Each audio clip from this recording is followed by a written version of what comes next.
और जो हम सोच रहे थे कि 500-600 स्टॉल का एग्जीबिशन, तो डर लगता था कि अगर तो ये आपने बताया इनकम टैक्स, फिर आपने बताया एक्साइज, फिर आपने जो जो प्रॉब्लम बताए वो प्रॉब्लम्स क्या थे? तो ये अप्रोच से क्या प्रोजेक्ट अच्छे आए हैं। पहले 10-20 हज़ार के प्रोजेक्ट होते थे, मैंने कहा लाखों की बातें करो, 65 लाख 70 लाख 1 करोड़ ऐसे प्रोजेक्ट लो। मैं बोला मैं तुम्हारे डिपार्टमेंट से गया, वर्कशॉप तुम्हारी लैब्स इतनी गंदी हैं, उसमें कहीं केमिकल्स नहीं है, कहीं ये नहीं है, कहीं इक्विपमेंट नहीं है, हैं कैसे पढ़ते होगे मुझे पता नहीं तुम लोग। नमस्कार दर्शक दोस्तों, चैम्बर ऑफ कॉमर्स के भूतपूर्व प्रमुख श्री प्रेम कुमार शारदा जी मेरे साथ उपस्थित हैं। प्रेम कुमार शारदा जी का जन्म तारीख 16 जुलाई 1946 में हुआ था और जब 1997 और 98 में उन्होंने चैम्बर की धुरा संभाली तब उनके वाइस प्रेसिडेंट थे राजेंद्र भाई चोखावाला, तत्कालीन पूर्व प्रमुख थे श्री वसंत भाई बचकानीवाला और मानद मंत्री थे श्री अमरनाथ दौरा जी। प्रेम भाई, आपको बहुत बहुत बधाई। आपने चैम्बर ऑफ कॉमर्स के भूतपूर्व प्रमुख के नाते इतना काम किया है, खास करके जो नींव डाली थी प्रगति की, उनमें आपका बहुत बड़ा योगदान है। उसमें अगर मैं सबसे पहले बात करूं तो आपके साल में उद्योग 98 मेगा प्रदर्शन का सफल आयोजन हुआ था, क्योंकि आज चैम्बर ऑफ कॉमर्स में आपकी लेगेसी के लेकर 16-16, 15-15, 20-20 एग्जीबिशन एक साल में होते थे। उस वक्त तो हम सोच भी नहीं सकते थे कि 1 या 2 एग्जीबिशन जैसे तैसे करते थे, और वो भी हमारा ये सेंटर तो था नहीं। वनिता विश्राम में एग्जीबिशन हुआ करता था। 1998 में जब आपने प्रदर्शन किया था, मैं भी साक्षी हूँ, क्योंकि बॉम्बे में भी एक छोटा सा हिस्सा उस प्रदर्शन का था। दर्शक दोस्तों, वो जमाना था जब हम खुद बाम्बुआ लेकर घूमते थे, रात रात तक हम जगते थे, बहुत देर रात के बाद घर पे जाते थे, सुबह जल्दी आके फिर काम में लग जाते थे। अभी ऐसा हमें नहीं करना पड़ा है। अभी इसलिए हमें नहीं करना पड़ रहा है क्योंकि उन जमाने में उन्होंने जो तकलीफ सहन की थी, इसकी बदौलत आज समृद्धि ही समृद्धि है। लेकिन इन समृद्धि के पीछे जिसका हाथ है वो है हमारे भूतपूर्व प्रमुख चैम्बर ऑफ कॉमर्स के, और उनमें खास करके श्री प्रेम कुमार शारदा जी। शारदा जी, आपका हार्दिक स्वागत है और वनिता विश्राम के प्रदर्शन से हम बात की शुरुआत करते हैं। एक एग्जीबिशन पे हम गए थे दिल्ली जी। महेंद्र भाई भी साथ में थे। इंटरनेशनल एग्जीबिशन था, सब देशों से आए थे। उनको देखकर हम बड़े जरा प्रभावित हुए और हमें लगा कि सूरत की अगर राष्ट्रीय पहचान बनानी है, अंतर्राष्ट्रीय पहचान बनानी है, तो एक बड़ा ऐसा इवेंट होना चाहिए जिससे नाम घर घर में हमारा पता चले। मेरे मन में ये भी था कि इस समय सूरत को लोग जानते हैं कि टेक्सटाइल की सिटी है, डायमंड की सिटी है, लेकिन सच बात देखें तो इसकी खास बात ये प्रोडक्ट्स या सर्विसेज नहीं है। इसकी खास बात है कि सूरत के लोग एंटरप्रेन्योरशिप इनकी खासियत है। तो आप देखोगे पिछले 700-800 साल से वो किस चीज़ में बिजनेस करते हैं वो बदलता गया है, लेकिन एंटरप्रेन्योरशिप की जो स्पिरिट है वो इसमें कायम है। तो वो अपने को बढ़ने के लिए विशेष कुछ रास्ते मिलने चाहिए। तो हमने फिर सोचा कि इस टाइप का अगर एग्जीबिशन करें तो देश से सब तरफ से लोग आएंगे। और पहले हमें विश्वास नहीं होता था, क्योंकि 30, 40, 50 स्टॉल के एग्जीबिशन कहाँ, और जो हम सोच रहे थे कि 500-600 स्टॉल का एग्जीबिशन, तो डर लगता था कि अगर गलत कोई हुआ तो पैसे ना डूब जाए। तो वो फिर, लेकिन उसका एक बड़ा लाभ ये हुआ कि हमें एक हमारे सब जिस सेक्टर से हमारी पहचान नहीं थी, जैसे हम मिनिस्टर से या उससे डर लगता था हमें ये बात करते ऑफिसर से, लेकिन जब हम बड़े प्रोजेक्ट करने लगे ना, तो गवर्नमेंट के जो ब्यूरोक्रेट्स हैं उन्होंने हमारी शक्ति को पहचाना। यहाँ जो अपना रिलायंस जैसे हैं, क्रिप्को जैसे हैं, गेल जैसे हैं, उनके साथ हमारी मुलाकात, उनको भी लगा कि ये केवल बातें नहीं करते, they can really do it. और 2-3 लगा पीछे वो हम जब गवर्नमेंट के कॉरपोरेशंस को कहा भाई आप पार्ट लो, तो पहले वो केवल सिर हिलाते थे। फिर धीरे धीरे उनको जब पता चला, फिर उन्होंने, मुझे ध्यान है कि GIDC के MD जो हमें नॉर्मली बैठने को भी नहीं बोलते थे, तो उन्होंने बोला शारदा जी आप जो भी कहो, हाँ बोलिए आपको क्या चाहिए। मैंने कहा एक डोम आप लो जिसके अंदर 50-60 ये Stall. स्टॉल्स होते हैं। फिर बोलते हैं हाँ वो हो डन, और क्या। मैंने कहा उसके अलावा एक आप सेमिनार स्पॉन्सर करो। मैंने कहा डन।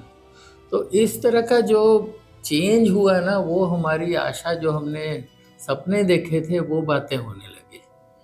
जहाँ पर भी जाएं, फिर चाहे हम कॉरपोरेट सेक्टर में जाएं, गवर्नमेंट में जाएं, तो वो हमें रिस्पेक्टफुली बात करने लग गए। जी। तो आपने देखा उसके बाद जो जो हुआ, ये इनकम टैक्स डिपार्टमेंट के इश्यूज आए, एक्साइज डिपार्टमेंट के इश्यूज आए, ऑक्ट्रॉय के इश्यूज आए, सब में इन्होंने हमें पॉजिटिवली देखा। तो ये आपने बताया इनकम टैक्स, फिर आपने बताया एक्साइज, फिर आपने जो जो प्रॉब्लम बताए, वो प्रॉब्लम्स क्या थे? ऐसे था कि पहली इशू आया था इसका कि वॉलंटरी डिस्क्लोजर स्कीम शुरू की थी जी। गवर्नमेंट। वो प्रमोट कर रहे थे पूरी कंट्री में, लेकिन सूरत में उसका रिस्पांस नहीं उनको मिल रहा था। तो वो बार बार आते थे। मैंने कहा जी आप इतनी बड़ी चीज़ मांग रहे हो, हमें आपसे डर लगता है कि हमारे लोगों ने डिक्लेयर कर दिया, फिर उनको बड़ा तंग किया करोगे। उन्होंने कहा नहीं, हमारा तो बहुत क्लियर है, ये वन टाइम डिस्क्लोजर स्कीम है। तो फिर पहले कमिश्नर के साथ मीटिंग हुई, फिर चीफ कमिश्नर के साथ मीटिंग हुई। ऐसे 3 मीटिंग के बाद में उसका रिज़ल्ट ये हुआ कि हमारा जो डिक्लेयर हुआ था वॉलंटरी डिस्क्लोजर सूरत का, it was highest in the country. और किसी भी कमिश्नरेट का, मुंबई जैसे में तो 5-6 कमिश्नरेट होते हैं ना जी, उससे ज़्यादा सूरत का था। मेरा ख्याल है कोई कितने करोड़ था, मुझे इस समय याद नहीं आ रहा, लेकिन इट वाज द हाईएस्ट। इसी तरह ये एक्साइज का था। एक्साइज को गवर्नमेंट की तरफ से कुछ मिला था टारगेट कि 15% बढ़ना चाहिए। तो वो आते वो तो रेट से लगाने लग गए। तो सारे भागते फिरे, कई अंडरग्राउंड जा रहे थे, सूझ नहीं रहा था क्या करें। तो फिर हम कमिश्नर साहब को मिले।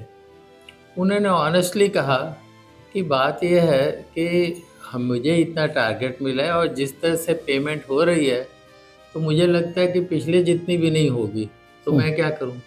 मैंने कहा भाई आपकी इच्छा क्या है कि गवर्नमेंट रेवेन्यू होना चाहिए एज पर जो होना चाहिए, या हमको डराने का है। उन्होंने कहा नहीं, मुझे तो रेवेन्यू जो आपने पेएबल है वो होना चाहिए। तो मैंने कहा ठीक है, वी थिंक अबाउट इट। तो हमने कंपाउंडेड लेवी का एक फार्मूला निकाला कि जो भी टेक्सटाइल मिल्स हैं उनके पास पता चला कि जो स्टेंटर्स होते हैं वो हर कपड़ा हर उसके बीच में से पास होता है। तो स्टेंटर की संख्या से हम अंदाज़ा लगा सकते हैं कितना प्रोडक्शन है। जी। तो मैंने कहा अगर वो उतना पे करें तो आपने वहाँ पे नहीं एंटर करना चाहिए। उन्होंने कहा बिल्कुल ठीक है। मैंने कहा हमारे इंडस्ट्री वालों को इंडस्ट्री की तरफ ध्यान देना चाहिए, ये सब करने के पीछे नहीं जाना चाहिए। उन्हें मान गए। तो फिर उनके कारण क्या हुआ, ये जो कंपाउंड लेवी हुई, तो उन्होंने अपने डिपार्टमेंट वालों को कह दिया कि किसी मिल का जिसका टाइम हिसाब से आ रहा है आपने उसमें एंटर नहीं करना, उनको ऐसे ही डराना नहीं है। और वही चलता रहा। और उसका ये पॉजिटिव इफ़ेक्ट हुआ कि हमारे आपस में जो ट्रस्ट बिल्ड हो गई। तो और उन्होंने कहा कि चैम्बर अगर कहेगा कि किसी का अन्याय हुआ है तो आप मुझे बोल देना। और हमने 1-2 किस्से उनको बताए तो उन्होंने तुरंत ही उसका अपटर्न कर दिए। इसी तरह तीसरी आपने कही थी कौन सी, ये एक तो ये है अच्छा इनकम टैक्स का है, एक्साइज का हो गया। फिर ऑक्ट्रॉय का था। ऑक्ट्रॉय का क्या था कि तो ट्रकों की लाइन लगा करते थे शहर में घुसते ही। फिर हर वो जाके अंदर ऑक्ट्रॉय पोस्ट में जाते थे, वो फिर आपस में नेगोशिएट करते थे, भाव आपने ये लगाया, ये है वो है। तो जगदीशन जी को जो फार्मूला हमने एक्साइज के साथ किया था वो बड़ा पसंद आया। उन्हें वही फार्मूला उन्होंने अडॉप्ट कर दिया और उन्होंने वहाँ पे लगा दिया कि पहले उन्होंने ज़्यादा लगाया, फिर मिल वालों ने कंप्लेंट की, मेरे पास आए, हमने जाके जगदीशन जी से बात की। उन्हें क्या बोला, शारदा जी बोलते हैं वो ठीक है, उन्होंने स्टडी किया है। मैंने कहा हाँ, बोलते हैं ठीक है।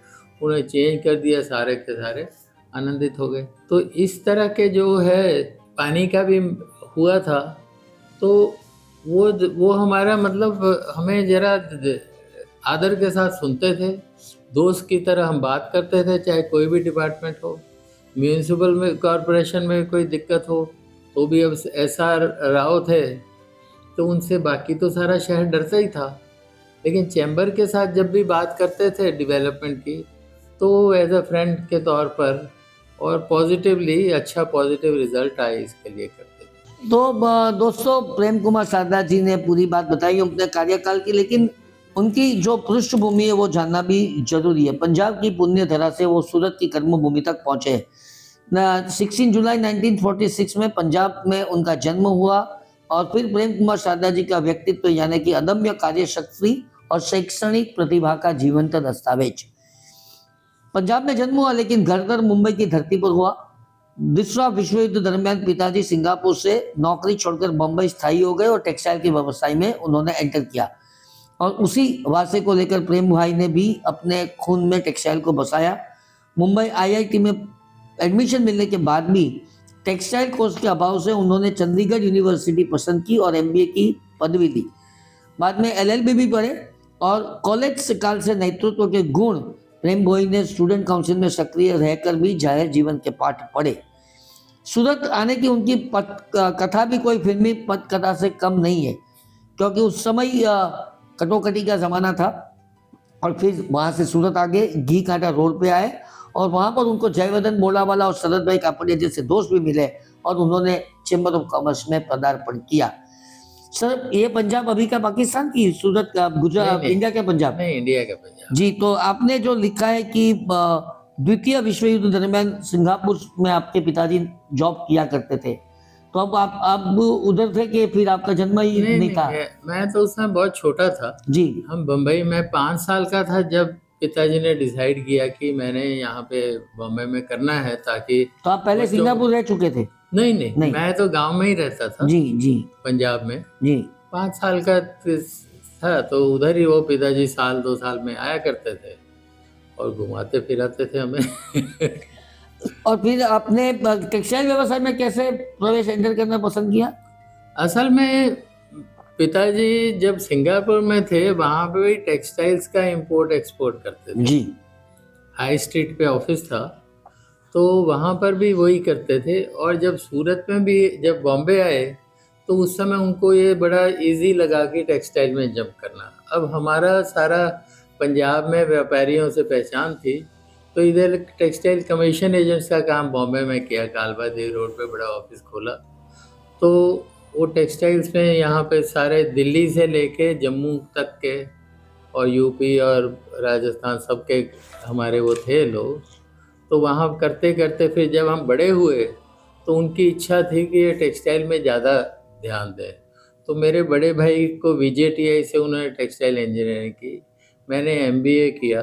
मेरे से छोटे भाई ने सिडनम कॉलेज में कॉमर्स का किया, सबसे छोटे भाई ने सचमीरा में प्रोसेसिंग का किया। तो उनकी ये इच्छा थी, तो वो टेक्सटाइल का शुरू हुआ। जी, और आप जब स्टूडेंट थे तब आप काउंसिल में भी सक्रिय हुआ करते थे। कौन सी कॉलेज की बात है और क्या सक्रियता क्या थी वो? नहीं, मैं स्टूडेंट में यहाँ बॉम्बे में तो काउंसिल में नहीं था, लेकिन जब मैं चंडीगढ़ एमबीए करने गया, क्योंकि मुझे चंडीगढ़ का कैंपस बहुत अच्छा लगा। मैं एक बार वहाँ घूमने गया। पंजाब यूनिवर्सिटी जितना मैंने सपने में भी नहीं सोचा था, इतना सुंदर कैंपस और इतना अच्छा हॉस्टल लाइफ होगी। तो वहाँ गया तो वहाँ पर मुझे अखिल भारतीय विद्यार्थी परिषद का संगठन मंत्री बनने को कहा। तो वहाँ पे अखिल भारतीय विद्यार्थी परिषद की उस समय इतनी खास पहचान नहीं थी। वहाँ पे ज़्यादा एक्टिव थे अकाली दल का जो स्टूडेंट विंग था, कम्युनिस्ट का स्टूडेंट फेडरेशन था, कांग्रेस का था। तो मुझे कहा, तो मैं अपना रूटीन में, मुझे आदत है, मैं बचपन में संघ का स्वयंसेवक था, कार्यवाह था, द्वितीय परिषद शिक्षक था, बौद्धिक प्रमुख भी था। तो फिर हमें आया है कि भाई जो तुम्हें काम बोले चुपचाप करते रहो। तो फिर मैंने वहाँ पर जाकर सारा काम फैलाया और साइकिलों पे घूम घूम के कैंपस में और बाहर। फिर जब पाकिस्तान वालों ने हमारा एक हवाई जहाज जलाया तो उस समय पीछे मैंने यहाँ पे सारे कैंपस को बंद कराने की एक हड़ताल की थी। तो सारी यूनिवर्सिटी बंद करवा दी थी। वाइस प्रेसिडेंट ऑफ इंडिया आए थे, मैंने जिद की कि मैं इनको प्रेजेंटेशन इनको खुद दूंगा। फिर वहाँ पे क्योंकि एक्टिव था तो मैं कॉमर्स सोसाइटी का प्रेसिडेंट था, स्टूडेंट यूनियन विंग में डिसिप्लिन कमेटी का हेड था। और फिर जब इसको एक्टिवेट किया भारत विकास अपना अखिल भारतीय विद्यार्थी परिषद को, तो वो 1.5 साल में आते आते वो स्टूडेंट यूनियन में सेक्रेटरी हमारा हो गया। अगर मैं तो चलता तो मैं प्रेसिडेंट होता, लेकिन मुझे एज में मेरी गलती से, स्कूल की गलती से वो 16 जुलाई के बदले 6 जुलाई लिखी गई। वो 2-4 दिन का मेरी एज बढ़ जा रही थी। तो इसलिए वहाँ पर फिर किया। फिर उसके क्या एक बार पार्लियामेंट को भी घेरा जाके, तो पूरे देश से आए थे तो स्टूडेंट। फिर लेकिन वहाँ जो विशेष बात थी, सेमिनार कॉन्फ्रेंस करने का मुझे वहाँ भी शौक था। तो स्टूडेंट के अपलिफ्टमेंट के लिए, उनकी बेटर थिंकिंग के लिए, पर्सनालिटी डेवलपमेंट के लिए, देश को समझने के लिए वैसे प्रोग्राम मैं करता रहता था। वाह, बहुत अच्छी बात। तो ये जो इमरजेंसी वाली बात थी जब सूरत में आप आए, ये बात क्या है? ये मैं अपना यहाँ पे रहता था, हमने हरिपुरा घी कांटा पे हमारा ऑफिस था और रहता भी मैं यहाँ था। कटोकटी के दौरान? नहीं, रहना बाद में शुरू किया। हाँ। तो वहाँ ऑफिस था, लोकल एक आदमी हमारा काम देखता था जी। तो मैं आया करता था। तो एक बार जब यहाँ पे आया तो उधर पूरे देश में इमरजेंसी डिक्लेयर हो गई जी। अब मुंबई में मैं आरएसएस में बहुत एक्टिव था, तो उनकी लिस्ट में मेरा नाम था। तो मेरा नाम था तो उन्होंने पीछे वो मेरे घर आ जाते थे रोज, और वहाँ पे जो भी पूछते रहते थे। तो मुझे वहाँ पे कहा कि अभी तुम मत आओ, इधर वापस मत आओ। और पता नहीं हमारे घर में इसी तरह का रहा कि मुझे फिर इधर आया तो मैं यहाँ सूरत रहने लग गया अपने ऑफिस में ही। फिर 1.5-2 साल हो गए, फिर सूरती हो गया। हाँ, इमरजेंसी उठ गई। हमारे घर में ये भी हो, मेरा सबसे छोटा भाई भी है, वो कॉलेज में था इमरजेंसी में। अपना एक बार वो वॉल्स पे स्लोगन लिख रहे थे और उसको जेल में डाल दिया था। रतन शारदा है, वो टीवी पे आया करते हैं जी। तो फिर इधर सूरत में रहने लग गए, यहाँ की शाखा में जाने लग गए। तो इसी तरह से आप आगे बढ़े। एक अचानक मोड़ आ गया और आप वाइस चांसलर बन गए, कुलपति दक्षिण गुजरात यूनिवर्सिटी के। ये कैसे हुआ और इसमें चैम्बर की भूमिका कहीं ना कहीं थी? इसमें सारों की भूमिका थी। ऐसे था कि मैं जेसीस, जयवर्धन जिस समय प्रेसिडेंट बने, उन्होंने मुझे सूरत जेसीस का मेंबर बनने को कहा। जी जी। कहा कि मैं प्रेसिडेंट बना हूँ, आप इसमें ज्वाइन करो। तो मैं वहाँ जाने लगा। तो फिर मुझे पता चला कि मुझे उन्होंने बाद में अगले साल एडिटर बना दिया बुलेटिन का। फिर मुझे ये सारा पता चला जेसीस क्या है। तो मैंने जो बुलेटिन छापी उसका मुझे बेस्ट बुलेटिन वो अपने इंडिया का अवार्ड मिला। फिर मुझे पता चला तो मैं इंटरेस्ट ज़्यादा लेने लगा। फिर मैं ट्रेनर बन गया, नेशनल ट्रेनर बन गया। और उन्हीं दिनों 72 में शायद यहाँ यूनिवर्सिटी में MBA का डिपार्टमेंट शुरू हुआ। वहाँ पे जो टीम आई थी सेंटर से, उनमें एक जो वाइस चांसलर थे उस समय, वो जब मैं MBA कर रहा था वो हमारे हेड ऑफ द डिपार्टमेंट थे। उन्होंने देखा कि यहाँ पे पोस्ट ग्रेजुएट डिप्लोमा शुरू किया है लेकिन टीचर बहुत कम है सूरत में और इनको ज़रूरत पड़ेगी बाकी की। तो उन्होंने वहाँ हेड को कहा कि मेरा एक स्टूडेंट मैंने सुना है सूरत में आके रहता है, अगर आपको कोई प्रॉब्लम हो तो उसको मिल लेना, वो आपकी प्रॉब्लम सॉल्व कर देगा। फिर डिपार्टमेंट ने क्या शुरू किया कि जो भी सब्जेक्ट के लिए उनको इधर टीचर नहीं था उनके पास, वो मुझे बोलते थे कि तुम पढ़ा दो। तो ऐसे मैंने कई विषय पढ़ाए। जो मेरी स्पेशलाइजेशन मार्केटिंग की थी, लेकिन इधर मार्केटिंग भी पढ़ाया, ह्यूमन रिसोर्स डेवलपमेंट भी पढ़ाया और कई विषय पढ़ाए। तो इससे फिर मुझे अच्छा लगता था। वहाँ सैलरी कुछ खास नहीं थी उस समय, तो एक पीरियड की 19 रुपये 20 पैसे देते थे तो मैं लेने के चक्कर में भी नहीं पड़ता था, क्योंकि उससे ज़्यादा मेरा पेट्रोल का खर्चा हो जाता था। लेकिन मुझे एंजॉय करने लगा। करेक्ट। तो जेसीस की ट्रेनिंग और यहाँ की टीचिंग का क्या हुआ कि जिस समय ये वाइस चांस अपना यूनिवर्सिटी की हालत कुछ ख़राब थी, चाहे इंफ्रास्ट्रक्चर हो, चाहे टीचिंग फैकल्टी हो, चाहे क्वालिटी ऑफ एजुकेशन हो, तो उनको पता नहीं चला कि भाई ये जेसीस, इधर भी मेरा नाम हो गया था, फिर यूनिवर्सिटी में पढ़ाता था, फिर चैम्बर ऑफ कॉमर्स में जब आया तो चैम्बर ऑफ कॉमर्स में भी मैं इंटरेस्ट ले रहा था, और उस समय एज प्रेसिडेंट मैंने जितने काम किए वो भी उनके निगाह में आ गए। तो मुझे लगता है, मुझे किसी ने बताया नहीं, मुझे लगता है कि उनको लगा कि अगर जिस तरह चैम्बर में एक तरह से नई डायरेक्शन दी है, तो यूनिवर्सिटी में टर्न अराउंड करने के लिए ये ठीक रहेगा। तो पहले उन्होंने जब मुझे कहा कि आप बनना चाहोगे, मैंने कहा नहीं, मैं तो क्या करूँगा बन के, क्योंकि ये तो 3 साल का टेन्योर होता है, तब तक मैं ना बिजनेस लायक रहूँगा ना इसके लायक रहूँगा। उन्होंने कहा नहीं वो तो होता है, मैनेज हो जाता है। तो फिर समझाया मुझे, मैंने 1-2 से राय ली, फिर मैंने कहा अच्छा। और फिर मेरा जैसे आदत है सब जगह, पहले मैं यही देखता हूँ कि क्या एक हो रहा है? सरल मंच है कि इसको किस तरह से इम्प्रूव करो। प्लानिंग जो हम जेसीस में सीखते हैं और चैम्बर में सीखते हैं, हम चैम्बर में अब आप आए हो, 14,000 से ज़्यादा लोग हैं, and you manage to inspire everyone. तो वो चीज़ हमने यहाँ पे सीखी हुई थी। So I could inspire the teaching faculty, I could inspire non teaching staff, I could inspire students. और जैसे उसके पहले मैं गया बना, तो टीचर्स वगैरह कुछ मांगते भी नहीं थे, क्योंकि फंडिंग की इतनी कम थी कि उनको लगता था कि हमें मतलब ना ही मिलेगा। फिर मैंने उनको बहुत समझाया कि भाई तुम प्रोजेक्ट अच्छे लाओ, फंडिंग की चिंता मत करो। तो ये अप्रोच से क्या प्रोजेक्ट अच्छे आने लगे। पहले 10-20 हज़ार के प्रोजेक्ट होते थे, मैंने कहा लाखों की बातें करो, 65 लाख, 70 लाख, 1 करोड़ ऐसे प्रोजेक्ट लाओ। तो वो पीछे आने शुरू हुए।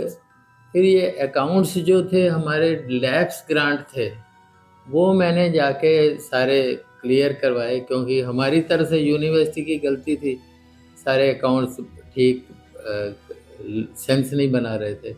वो किया, तो यूजीसी के चेयरमैन से बैठ के वो किया। फिर उसके पहले मैंने कहा कि भी आपके ग्रांट जो हैं, आप 5 साल 5 ईयर प्लान के बाद कितना बढ़ाते हो? तो मुझे यहाँ अपने प्रोफेसर ने बोला 5-6% होता है। मैंने कहा 5-6% तो इन्फ्लेशन को नहीं मीट करता। फिर मैंने ये बात उनको कही, तो चेयरमैन ने कहा कि मैंने कहा ये नहीं, ये तो स्टूडेंट्स के लाभ के लिए है। तो किसी ने पिछली बार अगर यूनिवर्सिटी ने नहीं ली, इसका मतलब ये नहीं कि अब नहीं लेंगे।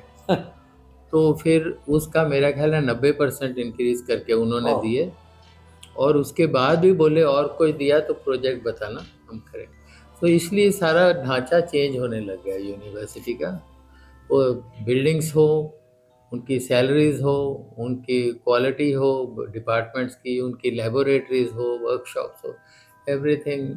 और फिर सूरत का पूरे गुजरात में भी नाम हो गया। हमें फिर जब उन्होंने MBA MCA का कॉमन एडमिशन प्रोग्राम करना था, तो पहले उन्होंने MCA का MS यूनिवर्सिटी को कहा, और MBA का गुजरात यूनिवर्सिटी को कहा। उनको समहाउ कॉन्फिडेंस नहीं थी, उनको लगा ये झंझट का मामला होगा, पैसे हमारे खर्च होंगे, ये है वो है। फिर उन्होंने मुझे पूछा, मैंने मन में सोचा किसी ने तो करना ही है, मैंने कहा हाँ जी करेंगे। और उसका ये हुआ, इतनी अच्छी तरह ऑर्गेनाइज हुआ। एक तो सारा टाइम बिना कन्फ्लिक्ट के हुआ, एक हमें साल में 25 से 1 लाख बच भी जाते थे। तो वो पीछे सारे फिर हेड्स, सारे वाइस चांसलर जो पहले बोलते थे नहीं करना है, बोला यार हमें करने दो। तो उसके कारण हम मतलब अब भी लोग याद करते हैं बाकी यूनिवर्सिटीज़ वाले। We became a sort of a group, सारे यूनिवर्सिटीज़ वाले मेरे कारण से। और मुझे लगता है ये सब बातें भी मुझे चैम्बर ऑफ कॉमर्स और जेसिस और आरएसएस काम से में पढ़ी है, वहाँ से पढ़ी है।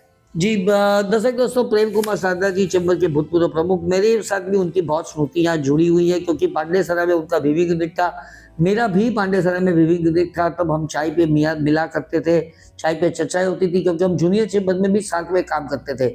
हम सूरत जूनियर चैम्बर में थे, कभी हम सिल्क सिटी जूनियर चैम्बर में भी थे। प्रेम भाई सूरत मेट्रो के भी प्रेसिडेंट और स्थापक बन चुके थे, और जेसिस में नेतृत्व की जो बातें होती थी हमें बहुत ही उसमें से फायदा होता था।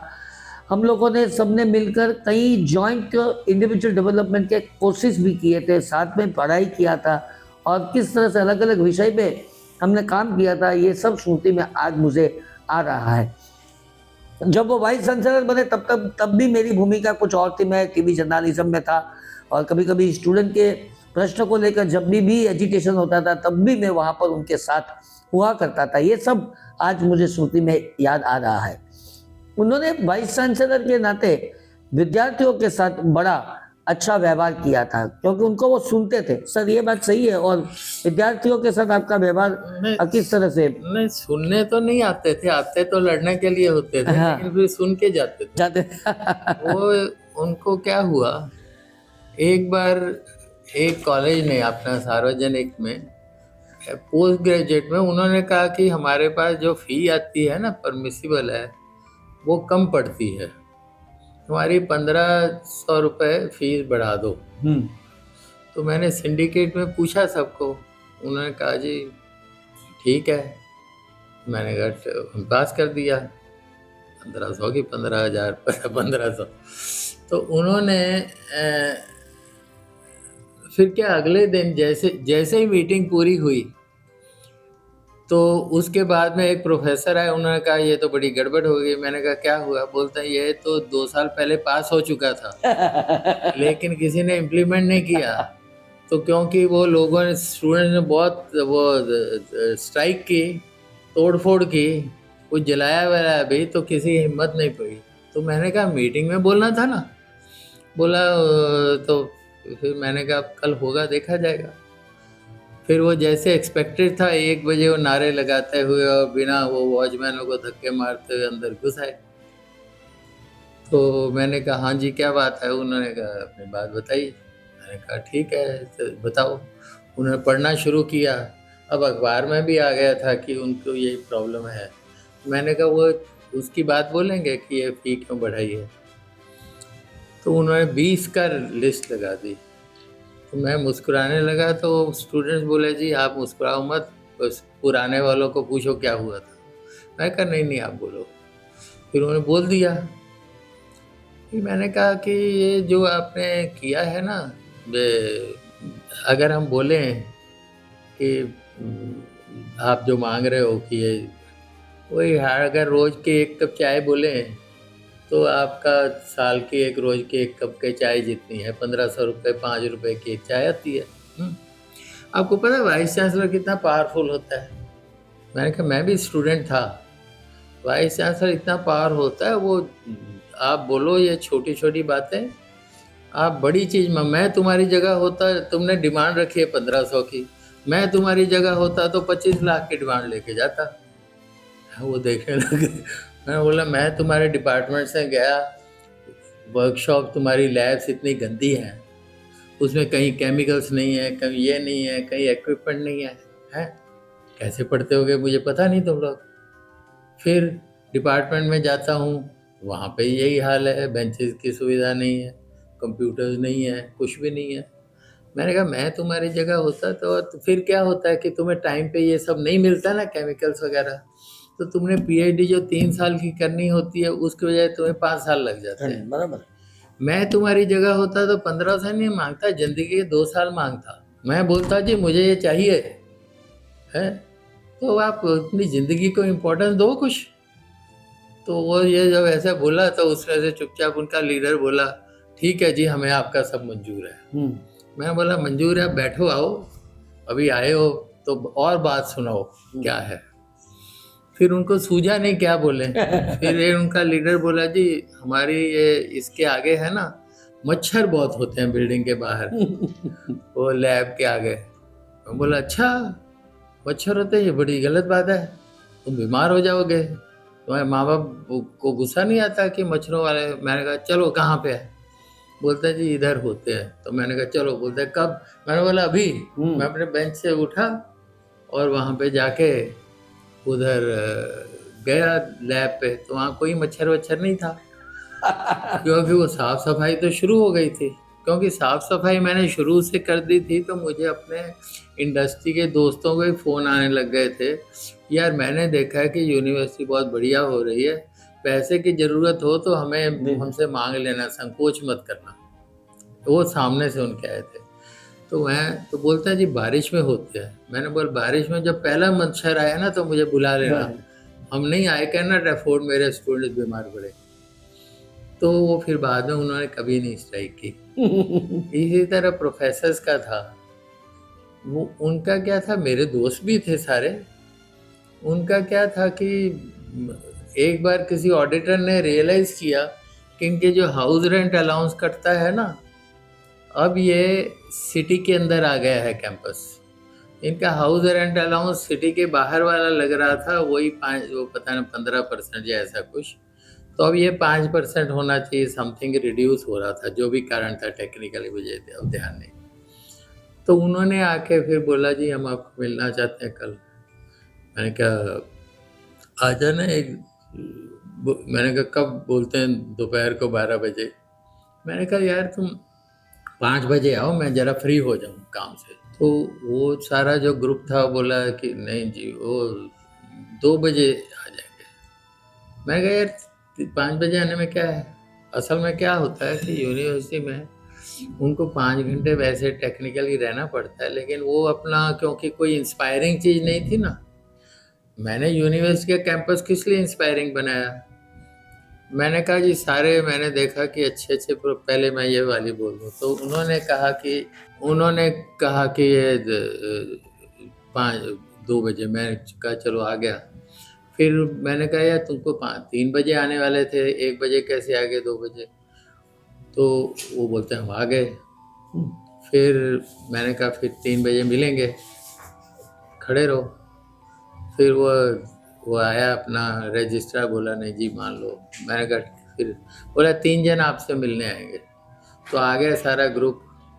बोला यार आप तो इतने सीनियर लोग हो, तो आपको पता नहीं 3 कितने होते हैं। तो इस तरह बोलते थे, क्योंकि वैसे तो मेरी उनके मन में मेरी किसी के प्रति द्वेष भाव कभी नहीं था, ये सारे जानते थे। तो उन्होंने कहा कि फिर उन्होंने सुनाना शुरू किया ये कि ये है। मैंने कहा सुनाओ। फिर मैंने सुन लिया।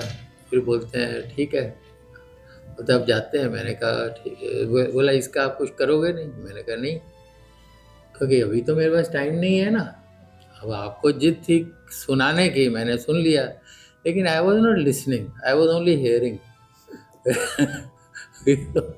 बोलते आप कुछ नहीं करोगे। मैंने कहा भैया आप सीनियर हो, जिसको किसी को हो टाइम देना चाहिए। तो बेचारे बोलते कब करेंगे। मैंने कहा अब तुम अगर मेरे टाइम पे आते तो मैं जल्दी लग जाता, अब आप अपने टाइम पे हो तो जब मुझे टाइम होगा तब। फिर बाद में सिंडिकेट में आए, वो भी फिर वो हमने, क्योंकि मैंने कहा matter is between you and the government, house rent allowance में हमारा मैटर नहीं है। फिर भी वो बोलते हैं आपकी वहाँ पहचान है। मैंने कहा फिर भी मैं पहचान तब यूज़ करूँगा अगर तुम मुझे रिस्पेक्ट दोगे कि भाई जब टाइम हो। फिर बाद में इस तरह का उनका एटीट्यूड सब चेंज हो गया। देन दे स्टार्टेड ठीक तरह से। तो इसका भी जब था, मैं एक बहुत अच्छा प्रोफेसर था, मैंने सुना था केमिस्ट्री में, वो बहुत अच्छे प्रोफेसर थे। तो वहाँ मैं गया तो वो गंदे से रूम में बैठे थे, वो गंदे से टेबल पे, और चुपचाप बाहर से ही मुझे देख के बड़ी दया सी आई। मैं चला गया बाहर वापस। फिर मैंने कहा कि क्रैक्स तो मेरे ऑफिस में थे, मैंने कहा मेरा तो फिर जाने दो, लेकिन हर एक हेड ऑफ द डिपार्टमेंट के पास ये चीज़ें होनी चाहिए कि उनका रूम साफ सुथरा हो, उनके पर्दे वर्दे लगे हों, उनके कंप्यूटर उनके रूम में हो, बुक का शेल्फ हो प्रॉपर, उनके पास 4 जो लोग और प्रोफेसर मिलने आए तो एकेडमिक वातावरण हो। तो एक ने बोला जी ये, मैंने कहा हैवी कर्टन लगा दो। बोलते हैं हैवी कर्टन क्यों? मैंने कहा फिर उनको पता ही नहीं चलेगा रात कब हो गई। क्योंकि मुझे पता है कि नहीं पता चलता मेरा, यू आर रियली इंटरेस्टेड। इसी तरह एक प्रोफेसर ने मुझे कहा जब मैं कंप्लीट कर रहा था, सर आपने हमारी यूनिवर्सिटी बहुत बढ़िया बना दी। तो वो दिखा रहा हुआ हाथ कर रहा था बिल्डिंगों की तरफ और लैब्स की तरफ। मैंने बोला वो यूनिवर्सिटी थोड़ी है। तो उसने कहा फिर यूनिवर्सिटी क्या है? मैंने बोला यू आर द यूनिवर्सिटी। वाह, गुरु तुम हो, यू आर द यूनिवर्सिटी। ये सब तो ये है कि बैठने को बच्चों को जगह चाहिए, इसलिए क्लासरूम्स होने चाहिए, सही बात। काम करने के लिए लैब्स होनी चाहिए, बैठने को अपना खेलने को मैदान होने चाहिए। दैट इज़ नॉट यूनिवर्सिटी, ये तो सपोर्टिंग सिस्टम है। यू आर द यूनिवर्सिटी, तो वो अपने आप को पहचानो। तो जब खुले मन से करते हैं ना, तो आई गॉट सबसे सपोर्ट फ्रॉम एवरीवेयर। राइट। एक और बात, जब आप पांडेसरा में लूम्स चलाते थे, वहाँ पर जीआईडीसी बहुत गंदी थी, रास्ते नहीं थे, चाय की पटरी, चाय की अगर कोई ढूंढने जाए तो भी नहीं मिलती थी, ऐसा वक्त आपने देखा था। तब आपने क्या किया था उस जीआईडीसी के संदर्भ में? जीआईडीसी में ऐसे था कि असल में बहुत कुछ उसमें कुछ काम की चीज़ें नहीं हो रही थी, और फिर वर्कर्स एक तरफ तंग कर रहे थे, यहाँ सिस्टम और नहीं थी। तो हमने फिर जाके जोरदार नारेबाजी की थी। कलेक्टर भी उधर आए थे, कमिश्नर भी आए थे। फिर बैठ के धीरे धीरे ठीक थी, लेकिन जीआईडीसी तो अपने ढंग से ही चलती है। लेकिन वो प्रॉब्लम उस समय ठीक हो गई थी, हैंडल हो गई। राइट। तो दर्शक दोस्तों, ये है प्रेम कुमार सारदा जी। प्रेम जी, आपका परिवार भी बहुत ही मतलब आरएसएस की विचारधारा से जुड़े हुए, लेकिन बहुत जमाने से आगे है। आपकी पत्नी चैम्बर की लेडीज विंग की चेयरपर्सन हुआ करती थी। उस जमाने में उन्होंने वी यानी कि विमेन एंटरप्रेन्योर एग्जीबिशन बहुत सफल तरीके से किया है। आपके दोनों बेटियां दोनों क्या कर रही हैं? जो छोटी है वो Indian institute of management Ahmedabad में प्रोफेसर है। क्या नाम है उनका? कीर्ति शारदा। कीर्ति। उन्होंने पीएचडी आईआईएम कैलकाटा से की है, और उसके पहले भी वो ग्रेजुएशन में गोल्ड मेडलिस्ट थी, मैट्रिक में भी अपना गुजरात स्टेट में रैंक होल्डर थी। फिर एमए उसने एमएस यूनिवर्सिटी से किया था, वहाँ पे भी गोल्ड मेडलिस्ट थी।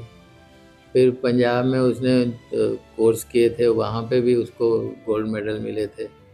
तो शुरू से वो ऐसी ही मेहनती है। उसको अमेरिका में भी जॉब का ऑफर आया था, लेकिन वो बोली मैं तो पढ़ाऊँगी, और पढ़ाऊँगी भी आईआईएम अहमदाबाद में ही। तो उसने अप्लाई किया, उसको मिल गया। बड़ी बेटी? बड़ी बेटी ने भी एमबीए किया। उनका नाम? अर्चना शारदा जी। वो रिलायंस में जनरल मैनेजर थी। फिर उसका वाइस प्रेसिडेंटशिप का कुछ चल रही थी बात, उसने कहा, लेकिन वो इतना काम में डूबी रहती थी कि और कुछ की तरफ ध्यान नहीं देती थी। मुझे ये चिंता थी कि इसकी शादी कब करनी है। तो मैं उसके दंडवत करता रहा 1-2 साल। मैंने कहा तू रिज़ाइन कर दे। तो उसने रिज़ाइन कर दिया। अभी तो वो अपने वहाँ पे अपने शौक के लिए स्लम एरियाज में बच्चों को पढ़ाने जाती है। कहाँ पर? अहमदाबाद, मुंबई? बॉम्बे में जो बड़ी है वो हीरानंदानी गार्डन पवाई में बॉम्बे में रहती है जी। और छोटी है वो कैंपस में है आईआईएम अहमदाबाद के। जी। तो ये जो बड़ी है वो फिर इस तरह के, फिर उसको जानवरों के प्रति भी बहुत प्रेम है, उनको इलाज वगैरह कराती रहती है। वो स्लम एरिया में बच्चों को पढ़ाने के लिए, फिर जो स्कूल्स भी गाइडेंस मांगते हैं या कोई सोसाइटी बोले कि हमने इस तरह का टीचिंग उनको करना है, तो फिर उनको भी ट्रेनिंग देती है।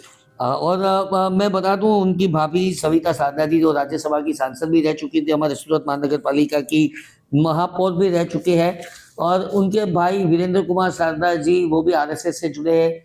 उनके और भाई रतन कुमार शारदा जी वो बहुत जाना माना पूरा राष्ट्रीय चेहरा है।